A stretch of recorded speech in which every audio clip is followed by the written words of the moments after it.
अस्सलाम वालेकुम नाज़रीन, प्रोग्राम पब्लिक ओपिनियन के साथ मैं हूं आपका मेज़बान मुज़म्मिल सरवर्दी। आज हम यूएमटी की इस ग्राउंड में यौम पाकिस्तान के प्रोग्राम के हवाले से मौजूद हैं। 79वां 79th यौम पाकिस्तान आज हम मना रहे हैं।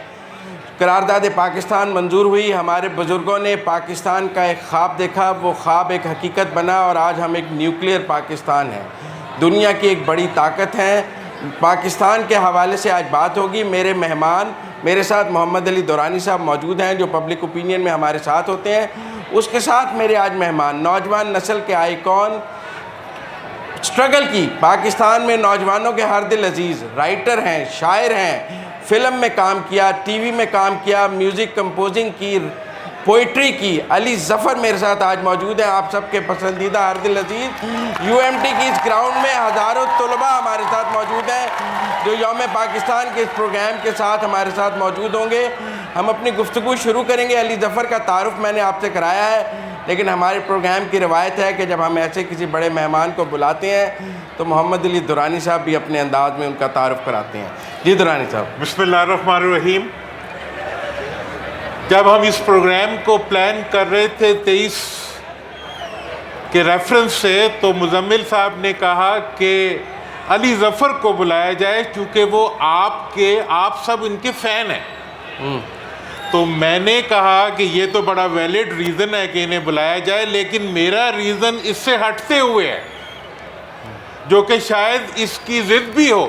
मैं इसलिए कहता हूँ कि अली ज़फ़र को बुलाएं क्योंकि इन्होंने पाकिस्तान के प्राइम मिनिस्टर की जो स्पीच थी उसको जब ट्वीट किया तो उसकी वजह से इनकी जो फ़ैन फॉलोइंग थी उस पर बहुत बड़ा दबाव आया किसी और मुल्क की तरफ से भी, लेकिन उसके बावजूद इन्होंने पाकिस्तान को ऑप्ट किया, बिज़नेस को पीछे किया।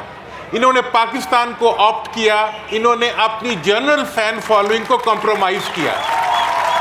तो मैं आज पहला सवाल जो करना चाहूँगा अली से वो ये है कि यहाँ पर ये पहले रीज़न की वजह से आए हैं कि आप सब इनके फैंस हैं, या दूसरे रीज़न की वजह से आए हैं कि ये पाकिस्तान के सबसे बड़े फ़ैन हैं?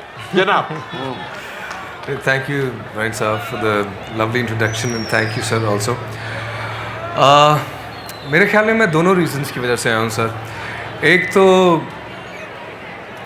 मुझे ऐसा लगता है कि इंसान को अपनी जो उसकी जर्नी और ओरिजिन होता है उसे कभी भूलना नहीं चाहिए, जहाँ से वो आया होता है।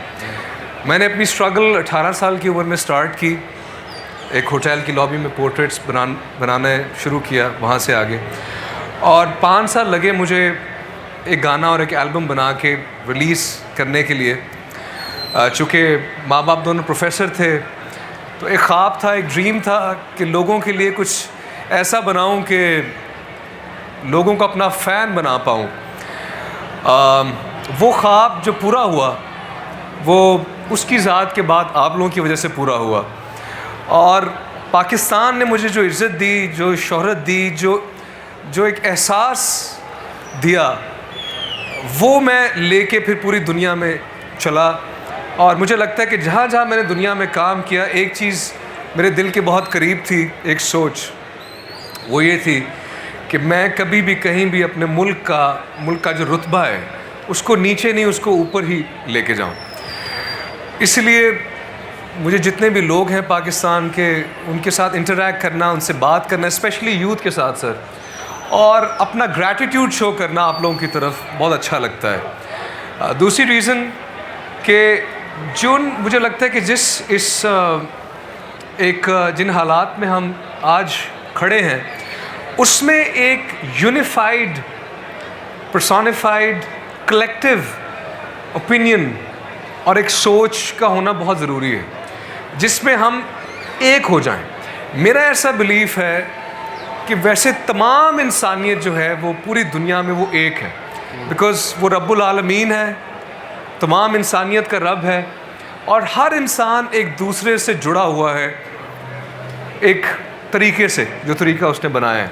इसलिए किसी भी इंसान की जान हमारे लिए उतनी ही अजीज़ होनी चाहिए पूरी दुनिया में जितनी अपनी जान। और इसीलिए पूरी दुनिया में अमन होना और पीस होना बहुत ज़रूरी चीज़ है, and that is piece is the only thing worth fighting for. लेकिन हम जब पाकिस्तान की बात करते हैं तो यूथ मेरे साथ बैठी है आज, आप यूथ को ही रिप्रेजेंट करते हैं। पाकिस्तान के मसाइल की बात की जाती है, कहते हैं, कोई कहते हैं मईशत मसला है, करप्शन मसला है, अमन मसला है, ये मसला है। आपको अगर मैं अली ज़फ़र से पूछूं कि पाकिस्तान का सबसे बड़ा मसला क्या है तो वो क्या समझता है? आप लोगों के ख्याल में पाकिस्तान का सबसे बड़ा मसला क्या है? हाँ, करप्शन किसी ने बोला, किसी ने कहा गुर्बत और तालीम।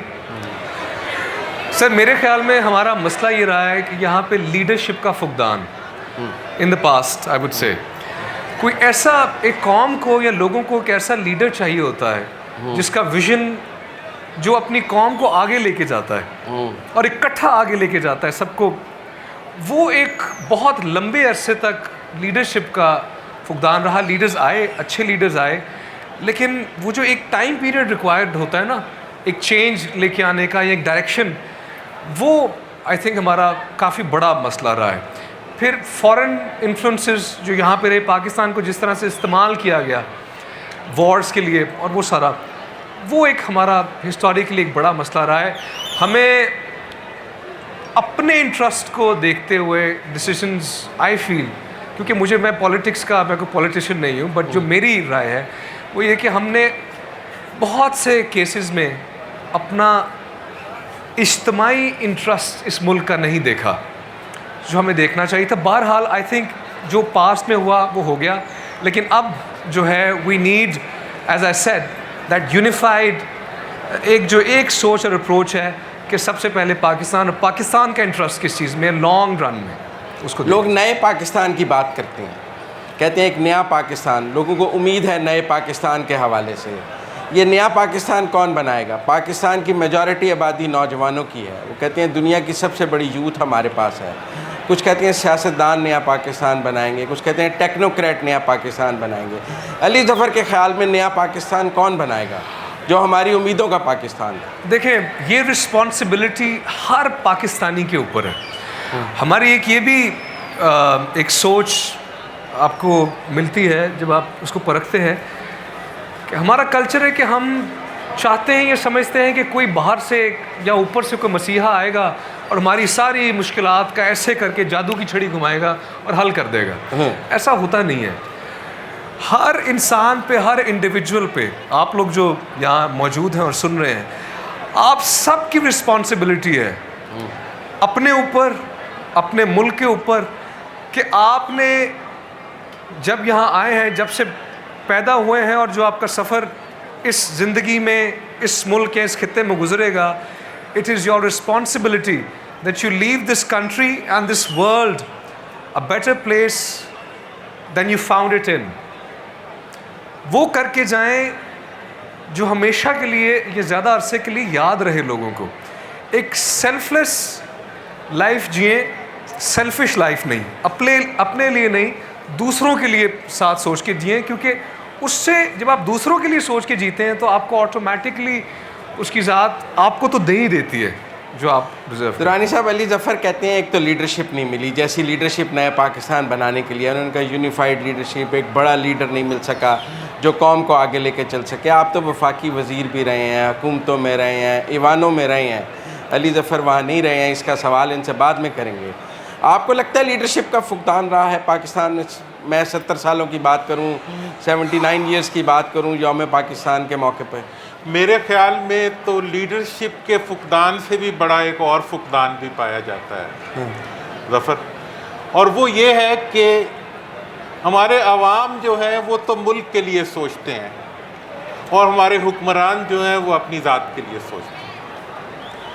हमारी लीडरशिप की क्वालिटीज़ हमारे अवाम में है और इस मुल्क को लूटने की अहलियत जो है इस मुल्क के हुक्मरानों में है। और जब इस मुल्क के हुक्मरानों ने इस मुल्क के अवाम के जज्बात, उनके मुस्तकबिल और उनकी ख्वाहिशात, उनकी तमन्नाएं, उनका ख्याल नहीं किया, तो उसके नतीजे में इस मुल्क को कमज़ोर से कमज़ोर तर कर दिया गया है। यकीनन इस मुल्क का मसला लीडरशिप भी, और मैं समझता हूँ कि इस मुल्क के 80% नौजवान जो हैं वो बेहतरीन लीडरशिप इस मुल्क को दे सकते हैं, लेकिन इन हकीकी लीडरों को आगे ना आने देने वाले भी तो वही हैं जो इक़्तिदार के ऐवानों पे काबिज़ हैं। तो मैं इस तमाम हकीकत और सही हकीकत को आपके सामने बयान करने के बाद मैं समझता हूँ कि जब भी मेरे जैसा बुज़ुर्ग भी जवानों में जाता है तो मेरी उम्मीद जो कि हुक्मरानों से नाउमीदी में बदली होती है वो आपको देख के उम्मीद में बदल जाती है। आप ही उम्मीद हैं और आपकी वजह से ही इस मुल्क के लीडर भी ठीक होंगे और ये मुल्क भी ठीक होगा। और ऐसे नौजवान जो आपके जज्बों को गरमाते हैं, इनकी वजह से हमारे दिल भी जवान हो जाते हैं। अल्लाह इन्हें ज़िंदगी दे और आपको खुश रखे। नाज़रीन, यहाँ वक्त हुआ है ब्रेक का। ब्रेक के बाद वापस आएंगे तो प्रोग्राम यहीं से दोबारा शुरू करेंगे।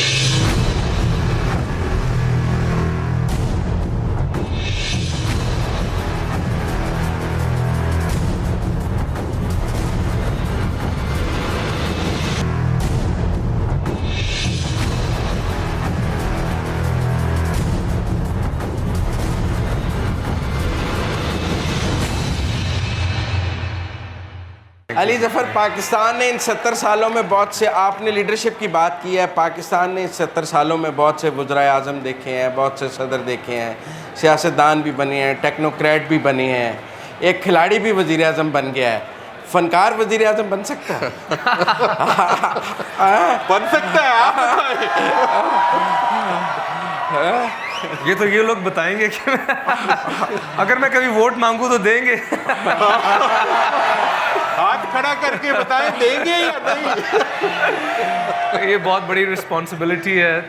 I don't know. फनकार सियासत में हैं, बहुत सारे फनकार इलेक्शन लड़ते हैं, टिकटों पे लड़ते हैं। मैंने इसलिए बात की है। मैं अपने आप को इस काबिल नहीं समझता। मैं पूरी कम्युनिटी की बात कर रहा हूँ जो आपकी। आई थिंक कोई भी कुछ भी बन सकता है। अगर आप फनकार हैं, देखिए फनकार क्या करता है, फनकार अपने फ़न के ज़रिए लोगों के दिलों तक पहुंचता है। हुक्मरान का काम है या लीडर का काम है, बल्कि हुक्मरान नहीं कहना चाहिए, खादिम, जो सर्वेंट है, जो गवर्नमेंट में होता है वो एक्चुअली आवाम का सर्वेंट है। उसका काम है कि वो अपने काम के ज़रिए लोगों के दिलों तक पहुँचे, जो उसका काम है, क्योंकि हम अपने काम के ज़रिए पहुँचने की कोशिश। इसीलिए अब जो टाइम और इरा आया है जिसमें अवेयरनेस ज़्यादा है, जिसमें अंडरस्टैंडिंग ज़्यादा है, जिसमें यूथ को एक्सपोजर ज़्यादा है, मेरे ख़्याल में अवाम उन्नास को बेवकूफ़ बनाना खासा मुश्किल हो चुका है। एक कहावत है कि you can fool all the people for some time and you can fool some people for all the time, but you can not fool all the people for all the time. तो जो सच्चा होता है, जो खरा होता है, जो काम करना चाहता है, वो लोगों को समझ आ जाती है। जो नहीं होता वो भी अल्टीमेटली लोगों को दिख जाता है कि क्या है। एंड आई होप कि जो हमारी नई लीडरशिप है, हमारे प्राइम मिनिस्टर इमरान खान साहब, मैं पर्टिकुलरली ये जो रिसेंट जो सर्कमस्टांसेस थे, इसमें उन्होंने जिस तरह से, मैंने इसलिए ट्वीट किया और इतना उनको सपोर्ट और इंकरेज किया कि जिस तरह से, देखिए एक होता है लीडर, फिर एक होता है स्टेट्समैन, ह्यूमैनिटेरियन। जिस तरह इंसानी सतह पे उन्होंने एक बात की और जिस तरीके से बात की, उसमें बहुत एम्पथी और इंसानियत नज़र आती है। एंड आई थिंक हम में सबसे ज़रूरी चीज़, जिसका एक और चीज़ का जो फुकदान है, वो है एम्पथी, कंपैशन, यानी कि दूसरे इंसान का दर्द दिल में रखना। इकबाल ने कहा कि दर्द दिल के वास्ते पैदा किया इंसान को, वरना तात के लिए तो और भी थे करो बयां। तो दर्द दिल बहुत ज़रूरी है और उसका फुकदान थोड़ा है, लेकिन वो होना हमें आनी चाहिए, कंपैशन। सोशल मीडिया का दौर है, ये नौजवान सोशल मीडिया का नौजवान कहते हैं इनको। कल्चरल वॉर की भी बात की जाती है, आप भी इंडिया गए हैं, आपने वहाँ भी बात की है। कल्चरल इन्वेजन की बात की जाती है, एक सरहदों पर हिफाजत है, एक सकाफ़त की हिफाजत है। आप समझते हैं कि जो कल्चरल वॉर है वो पाकिस्तान अपनी उसकी हिफाजत कर रहा है, या कल्चरल इन्वेजन बहुत ज़्यादा हो गया पाकिस्तान में? क्योंकि आप फनकार हैं, आप इसको फील करते हो। जहाँ तक सर कल्चर की बात है, दुनिया ग्लोबल हो चुकी है। अब डिफरेंट ममालिक के कल्चर्स, उनके गाने, उनका फ़न, उनकी थॉट्स एक दूसरे तक बड़ी आराम से पहुंच जाती है। जो हम थोड़ी सी गलती करते हैं वो ये है कि हम कोई एक साइड चूज़ कर लेते हैं और ब्लैक एंड वाइट में चीज़ों को शायद देखते हैं, ग्रे एरियाज़ को भूल जाते हैं। जब हम साइड पे कर लेते हैं सो हमारे में ऑटोमेटिकली एक रवैया आता है कि मेरी साइड ठीक है, तुम्हारी गलत है।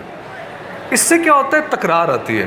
बरदरानी साहब, आप तो फिफ्थ जनरेशन वॉर की बहुत बात करते हैं मेरे साथ प्रोग्राम में और कहते हैं कि फिफ्थ जनरेशन वॉर चल रही है।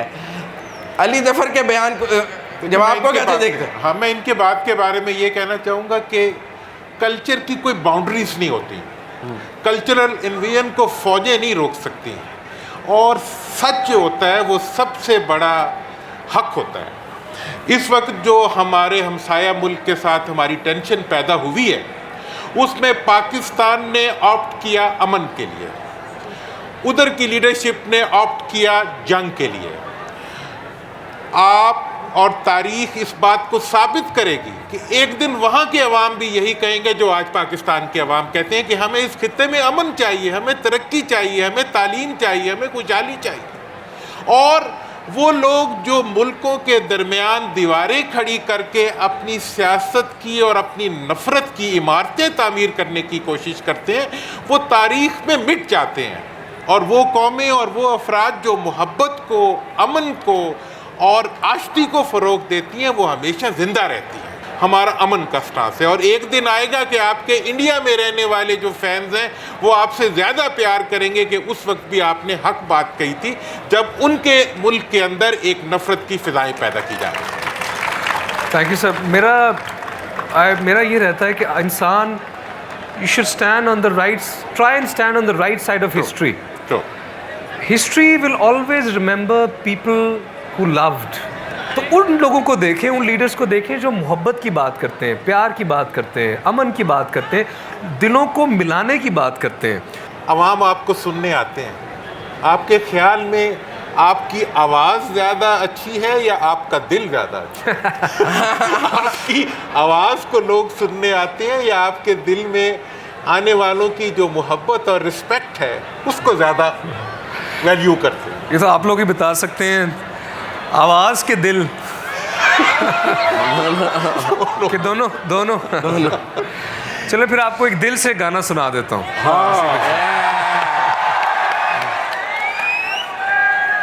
ये गाना जो है मेरा, ये आई थिंक इसने एक तरह से कूजे में दरिया बंद कर देता है ये इंसानी नफ्सियात और फ़लसफ़े को। चल दिल मेरे छोड़ ये फेरे, ये दुनिया झूठी लोग लुटेरे। चल दिल मेरे छोड़ ये फेरे, ये दुनिया झूठी लोग लुटेरे। चल दिल मेरे छोड़ ये फेरे, ये दुनिया झूठी लोग लुटेरे।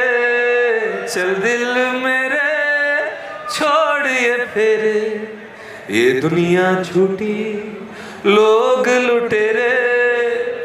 और एक चीज़ आप लोगों ने याद रखनी है, कभी भी पैसे के पीछे नहीं भागना। जब आप अच्छी चीज़ें करेंगे, अच्छे डिसीजंस लेंगे तो पैसा आपके पीछे भागेगा। हमेशा से ह्यूमन रिलेशनशिप्स को वैल्यू करें। तो इस बारे में ये लिखा है, दौलत पुजारी हुस्न व्यापारी, वादों के कच्चे हवा सवारी। दौलत पुजारी हुस्न व्यापारी, वादों के कच्चे हवा सवारी। चल दिल मेरे छोड़िए फेरे। मेरे साथ गाएंगे? चल दिल मेरे छोड़िए फेरे, ये दुनिया झूठी लोग लुटेरे। चल दिल मेरे।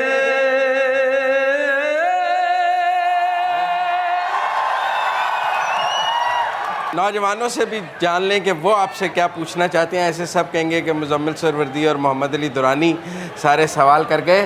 तो अगर स्टूडेंट्स में से हम माइक ओपन करते हैं, कोई सवाल करना चाहें, खड़े हो जाइए। फ्रंट पे लड़की खड़ी हुई है, रिसेंटली 8 मार्च को औरत मार्च हुआ है जिसके ऊपर बहुत कंट्रोवर्सी चल रही है, जिसके प्ले कार्ड्स पे बहुत डिबेट हो रही है। आप उन प्ले कार्ड्स के एग्री करते हैं या नहीं? हाँ ठीक है जी। देखिए, सबसे पहले तो मैं ये समझता हूँ कि मैं किसी चीज़ का जज नहीं हूँ। मेरे पास कोई राइट नहीं है कि मैं किसी मूवमेंट को या उसके पीछे जो नीयत है उसको जज करूं। मेरा अपना जो एक ज़ाती ओपिनियन है which is open to debate and discussion, वो ये है कि देखिए इसके पीछे इंटेंशन क्या थी, इसके पीछे एक स्पिरिट क्या थी। वो ये है, और ये कहाँ से आ रही है चीज़, कि बहुत अरसे से, बहुत सालों से औरतों के साथ जो उनके राइट्स है और उनका जो मकाम होना चाहिए सोसाइटी में, उनको दबा के रखा गया है। मर्द का ज़्यादा मर्जी चलती है और उसकी बात सुनी जाती है, लेकिन औरत की जो आवाज़ है और उसकी जो तमन्नाएं हैं, उसकी भी, जिस तरह औरत की भी ड्रीम्स होती हैं, औरत की भी एम्बिशंस होती हैं जैसे मर्द की होती हैं, तो they also need a voice. तो ये इसलिए ये चीज़, और हमें उनको समझना चाहिए कि औरतों के मसाइल क्या हैं, और मर्द होने के नाते हमारा ये जिम्मेदारी बनती है कि हम औरतों को बराबर का शहरी और बराबर का दर्जा दें, और कई मामलात में हमसे ज़्यादा सुपीरियर। लेकिन जो अब मैंने पहले ये कहा कि हम चीज़ों को ब्लैक एंड वाइट में कर लेते हैं कि या तो आप किसी मार्च के साथ हैं या नहीं है। ऐसा नहीं होता। हर चीज़ में कुछ पॉजिटिव एस्पेक्ट्स होते हैं और बाज़ औक़ात कुछ चीज़ें हो जाती हैं जो अगर किसी के ख्याल में नहीं होनी चाहिए, तो उस पर अच्छी तरह से प्यार मोहब्बत से डिस्कशन करके एक बैलेंस क्रिएट करना चाहिए, which is why I keep saying balance is the most important thing. इसमें मैं एक चीज़ ऐड करना चाहूँगा, वो ये है कि जो सोसाइटी है, माशरा है, उसमें औरत की हैसियत वाकई उसको दिलवाने के लिए बहुत जद्दोजहद की अभी ज़रूरत है। लेकिन एक मुआशरा घर के अंदर भी होता है, उसमें मर्द को भी किसी ताउन की ज़रूरत है। जी, आगे जो सवाल करना चाहें, नाम बताएं अपना। सर, मेरा नाम मोहम्मद नुमान नासिर है, और मेरा क्वेश्चन ये है सर कि जैसे पाकिस्तानी एक्टर्स हैं वो इंडिया में जाके काम करते हैं, तो आपको लगता है कि कहीं ना कहीं वो अपने रोल को, अपनी इंटेग्रिटी को कॉम्प्रोमाइज़ करते हैं सिर्फ इसलिए कि उनके ऊपर एक इंडिया का टैग लग जाए?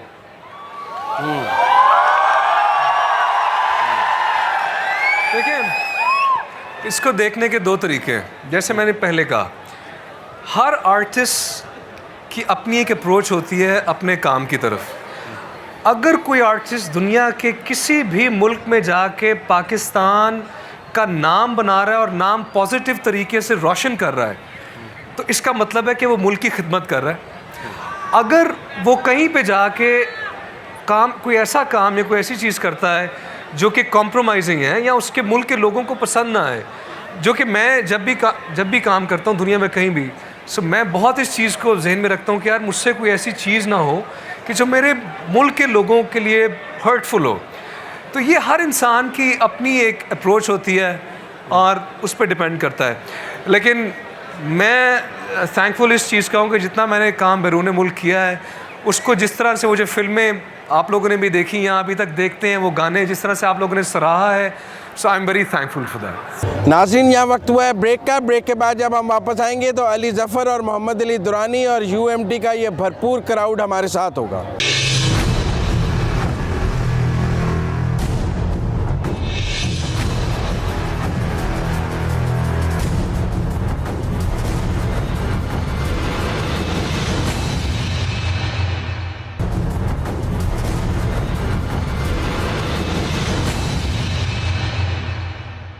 ये पाकिस्तान का मुस्तकबिल बैठा है, इनको क्या मैसेज देंगे, पैगाम क्या है? एक सवाल आया कि इंडिया की तरफ, फ़िल्म की तरफ, कुछ पाकिस्तान की फ़िल्म की भी बात की जाती है।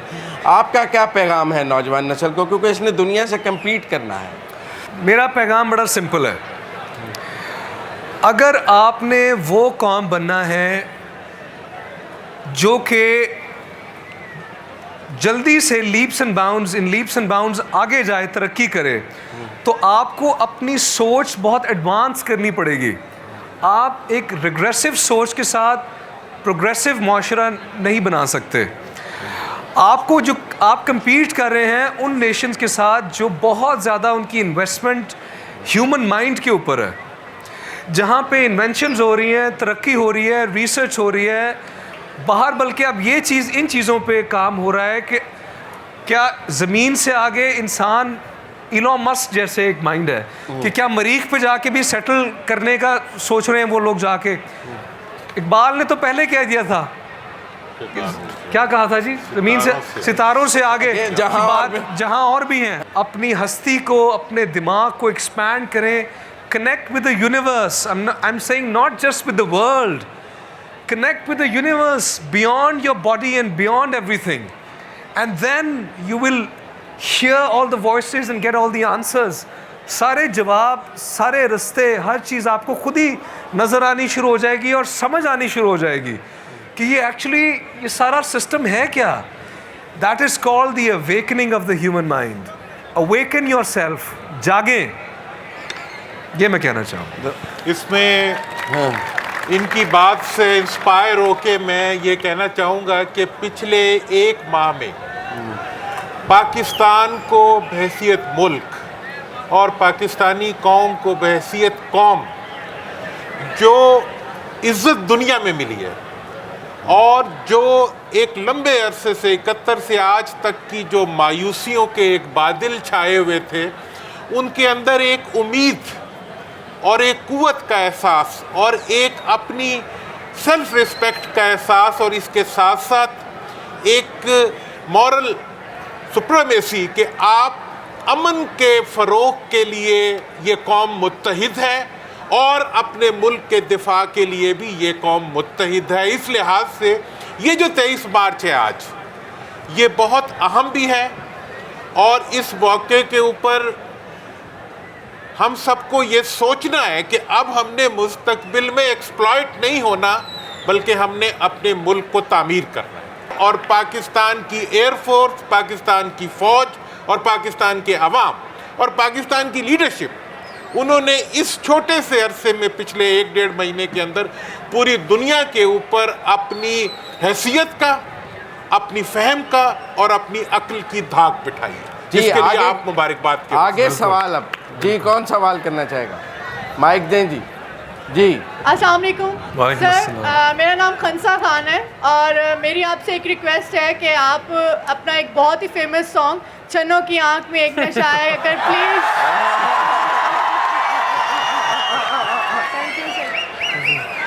जी, एक तो मुझे लगता है कि सारी ज़िंदगी छन्नो मुझे नहीं छोड़ेगी। मैं छन्नो को कब का छोड़ चुका हूँ। छन्नो के बारे में कहते हैं कि देखो से तो दिल झूम झूम झूम जाए, छूनू से तो बोले हुए, नजरें मिलाए दुनिया घूम घूम घूम जाए। हाय तेरी बड़ी हाई निकली भाई। चाल पे उसकी मैं फिदा रे, हारे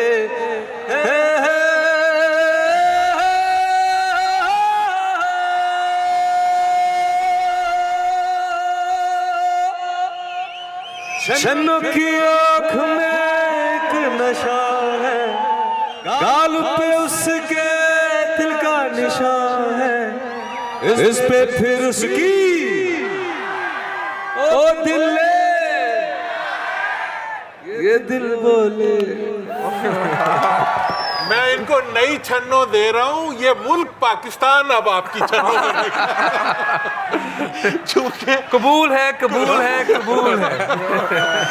ये 23 मार्च बहुत इम्पोर्टेंट है, और आप इसको समझें कि क्यों इम्पोर्टेंट है। जिस दिन और जिस सोच की इस दिन पे बुनियाद रखी गई थी, it is time to manifest it to its peak. इस वक्त अगर हम एक रेजोल्यूशन अपने लिए इनफरादी तौर पे और इज्तिमाई तौर पे नहीं बनाएंगे और नहीं इस चीज़ का फ़ैसला करेंगे कि हमें किस तरह का पाकिस्तान चाहिए, तो आगे आप लोग फिर हम उसी भंवर में फंसे रहेंगे। सो हम कुछ चीज़ों पे एक आवाज़ हो जाएं। क्या हम सब लोग, चाहे वो पंजाबी है, बलोची है, पख्तूनख्वा से है या सिंधी है, कश्मीरी फाटा से जो भी है, क्या हम सब लोग एक हैं? क्या हम सब एक इस सोच पे हैं कि हमें एक अमन वाला पाकिस्तान चाहिए, पीसफुल पाकिस्तान? क्या हम मिल के आगे जाना चाहते हैं? तो फिर मेरे साथ मिल के ये गाना गाएंगे जो कि है जान दे देंगे तेरे लिए। Thank you. जिंदाबाद का एक नारा लगाएं सब मिलके हमारे साथ। जो आज की रात है, मैं उम्मीद करता हूं आप सब लोगों को याद रहेगी। अब हमने मिलके दुनिया को दिखाना है, जो हमने आज बातें की हैं कि किस तरह हम इकट्ठे हैं और पाकिस्तान हमारे लिए क्या है। ये नारा बहुत दूर तक जाना चाहिए। पाकिस्तान जिंदाबाद, पाकिस्तान जिंदाबाद, पाकिस्तान। जिंदाबाद। खुदा आपको खुश रखे। Thank you.